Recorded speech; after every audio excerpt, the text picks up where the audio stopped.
Bonjour à toutes et à tous, je me présente, je m'appelle Nico, je suis un fan de cinéma et j'ai décidé d'ouvrir ma chaîne YouTube dans laquelle je vais publier des critiques de films et de séries. Je m'excuse à l'avance si la qualité de cette vidéo n'est pas au rendez-vous, je n'ai pas encore de matériel adéquat pour faire des vidéos de très bonne qualité, donc encore une fois je m'excuse à l'avance. Pour ma première critique, j'ai décidé de la faire sur un film qui me tenait à cœur, qui me tient à cœur, que j'avais hâte de voir, l'un des films que j'avais le plus hâte de voir cette année. C'est le dernier film de Yorgos Lanthimos, le film Pauvre créature. C'est un film qui est tiré d'un roman d'Alasdair Gray du même nom. Il faut savoir que ce film a déjà récolté quelques récompenses, il a reçu le Lion d'Or de la Mostra de Venise de l'année dernière. Cette année, Emma Stone, qui est l'actrice principale de ce film, a reçu le Golden Globe de la meilleure actrice. Donc c'est un film qui a déjà eu plusieurs récompenses. Je vous le dis tout de suite, le spectateur est plongé dans un monde surréaliste où on passe de la comédie noire à l'horreur sanglante, du conte de fées au cauchemar violent. En fait, on va suivre l'histoire de Bella, qui est une femme qui était enceinte et qui a décidé de mettre fin à ses jours. Seulement, elle a été recueillie par un médecin qui l'a opérée et qui a transféré le cerveau de ce qui aurait dû être son nouveau-né dans son cerveau à la place de son cerveau adulte. Donc on se retrouve avec une personne adulte, mais avec des attitudes et avec un langage enfantin.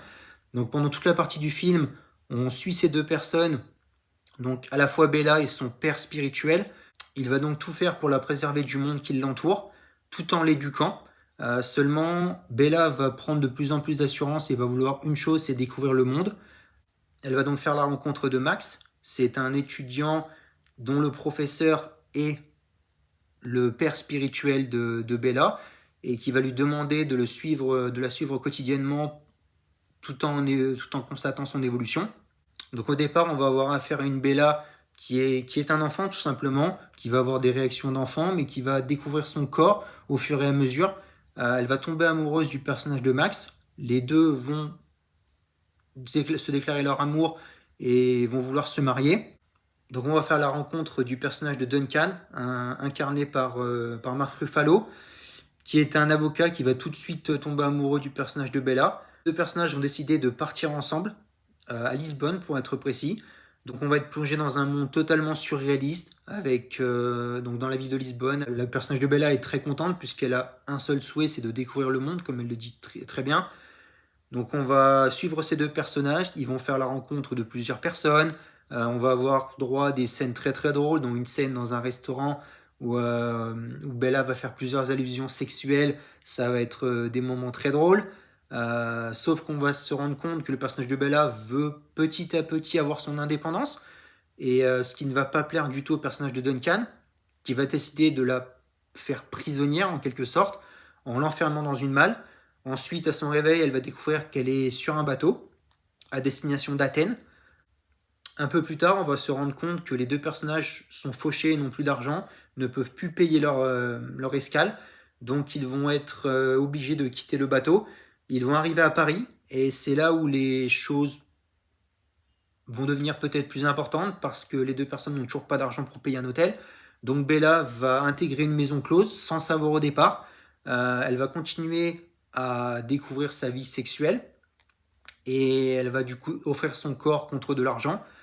Au départ, c'était seulement pour payer un hôtel, seulement elle va y prendre goût et va décider de rester travailler dans cette maison close. Et c'est à partir de ce moment qu'on va voir dans ce film énormément de scènes de sexe. Euh, Ça peut être des fois gentillé, des fois très violent. Donc c'est un public malgré tout averti. Donc les deux personnages, Duncan et Bella, vont se séparer, puisque Duncan refuse tout simplement que Bella se prostitue. Malgré tout cela, et malgré ses recommandations, Bella continue de se prostituer dans cette maison close. Un peu plus tard, Bella va recevoir une lettre de son père spirituel qui lui annonce qu'il est très très souffrant et qu'il est aux portes de la mort. Elle décide donc de rentrer pour le voir chez lui à Londres. C'est là qu'elle va le retrouver, ainsi que Max, à qui elle avait promis qu'elle se fiancerait et qu'elle se marierait. Donc on va ensuite assister au mariage entre les deux, entre Max et Bella. Seulement juste avant l'échange des vœux, on va avoir un nouveau personnage qui va arriver, c'est le personnage de Alfie, qui est en réalité le mari de Victoria. On apprend que Bella s'appelle en vérité Victoria avant qu'elle décide de mettre fin à ses jours et qu'elle soit ramenée à la vie. Donc Alfie va demander l'annulation de ce mariage et va demander à Bella de la suivre. Cette dernière va accepter et va le suivre dans son grand manoir. Et c'est là qu'on va se rendre compte que pour la 3e fois dans ce film, Bella va être prisonnière. Elle a été prisonnière au départ de son père spirituel qui refusait qu'elle sorte et qu'elle touche au monde extérieur. Elle a été faite prisonnière une 2e fois par Duncan qui refusait qu'elle ait quelque liberté que ce soit. Et là, elle va être faite prisonnière une 3e fois dans le manoir de son mari, de son véritable mari. Elle refuse qu'elle ait le moindre contact avec le monde extérieur.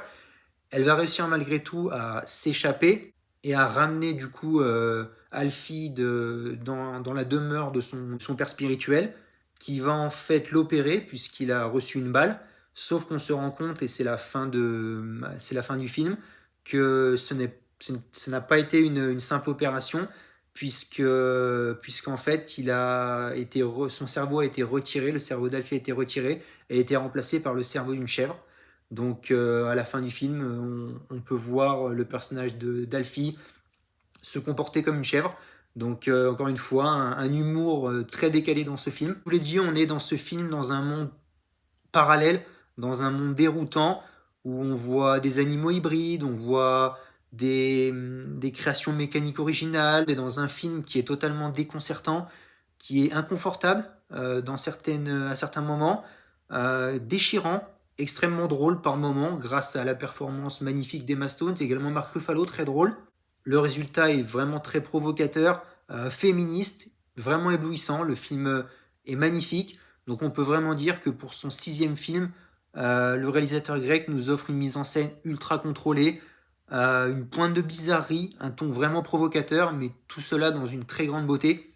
Pour conclure, c'est un excellent film que je recommande.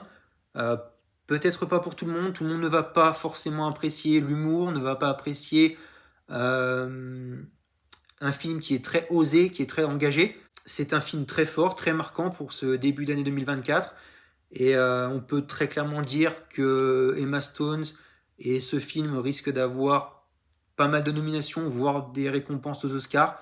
Je pense que Emma Stone a de très fortes chances de remporter la statuette. Donc je serai très content pour elle parce qu'elle est vraiment extraordinaire dans ce film. Voilà, je vais m'arrêter là pour cette première critique. J'espère qu'elle vous aura plu, qu'elle n'aura pas été trop longue. Si vous avez des commentaires, je vous invite à les laisser. Mettez un like et abonnez-vous à la chaîne si vous le souhaitez. Je vous dis à la prochaine pour une future vidéo.